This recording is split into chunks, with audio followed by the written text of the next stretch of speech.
Hi readers, welcome back to Reading with Christy. I hope you're doing well. Now, if you're not familiar with the story of the Frog Prince, it tells a tale of a beautiful princess who kisses a frog that turns into a prince. Now, the book we have today actually continues that story. To find out what happens, you need to get comfortable and join me for this read aloud of The Frog Prince Continued.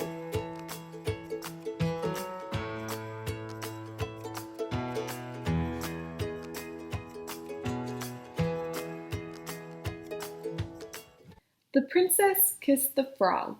He turned into a prince, and they lived happily ever after. Well, let's just say they lived sort of happily for a long time. Okay, so they weren't so happy. In fact, they were miserable. Stop sticking your tongue out like that, nagged the princess. How come you never want to go down in the pond anymore, whined the prince. The prince and princess were so unhappy, they didn't know what to do. I would prefer that you not hop around on the furniture, said the princess. And it might be nice if you got out of the castle once in a while to slay a dragon or a giant or whatever. The prince didn't feel like going out and slaying anything. He just felt like running away. But then he reread his book, and it said right there at the end of his story, they lived happily ever after. The end. So he stayed in the castle and drove the princess crazy.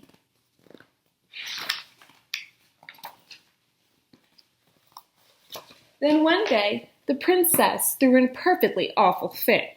First, you keep me awake all night with your horrible croaking snore. Now I find a lily pad in your pocket. I can't believe I actually kissed your slimy frog lips. Sometimes I think we would both be better off if you were still a frog. That's when the idea hit him. The prince thought, still a frog? Yes, that's it. And he ran off into the forest looking for a witch who could turn him back into a frog.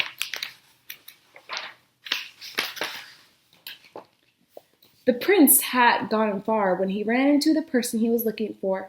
Miss Witch, excuse me, Miss Witch, I wonder if you could help me. Say, you're not looking for a princess to kiss, are you? Asked the witch. Oh no, I've already been kissed. I'm the frog prince. Actually, I was hoping you could turn me back into a frog. Are you sure you're not looking for a beautiful sleeping princess to kiss and wake up? No, I'm the frog prince. Oh, that's funny. You don't look like a frog. Well, no matter. If you're a prince, you're a prince. And I'll have to cast a nasty spell on you. I can't have any princesses waking up Sleeping Beauty before the 100 years are up. The prince didn't stick around to see which nasty spell the witch had in mind. He ran deep into the forest until he came to a tiny cottage where he saw another lady who might help him. Miss Witch, excuse me, Miss Witch. I wonder if you could help me. I'm a prince and... What did you say? Prince? Croaked the witch.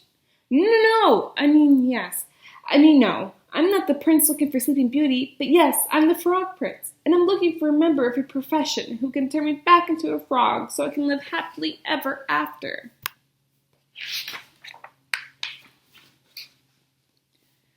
Frog prince, you say? That's funny. I thought frogs were little green guys with webbed feet. Well, no matter. If you're a prince, you're a prince. And I can't have any princesses rescuing Snow White here. Eat the rest of this apple. The prince, who knew his fairy tales and knew a poisoned apple when he saw one, didn't even stay to say no thank you. He turned and ran deeper into the forest. Soon he came to a strange-looking house with a witch outside. Miss Witch, excuse me, Miss Witch. I wonder if you could help me. I'm the frog. If you're a frog, I'm the king of France, said the witch. No, I'm not a frog. I'm the frog prince. But I need a witch to turn me back into a frog so I can live happily ever after. Can you do it? Asked the prince in one long breath. The witch eyed the prince and licked her rather plump lips. Why, of course, dearie. Come right in. Maybe I can fit you in for lunch. The prince stopped on the slightly gummy steps.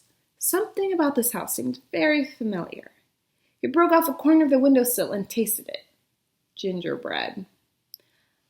I hope you don't mind me asking, Miss Witch, but do you happen to know any children by the name of Hansel and Gretel? Why, yes, Prince Darling, I do. I'm expecting them for dinner. The prince, who, as we said before, knew his fairy tales, ran as fast as he could deeper into the forest. Soon he was completely lost.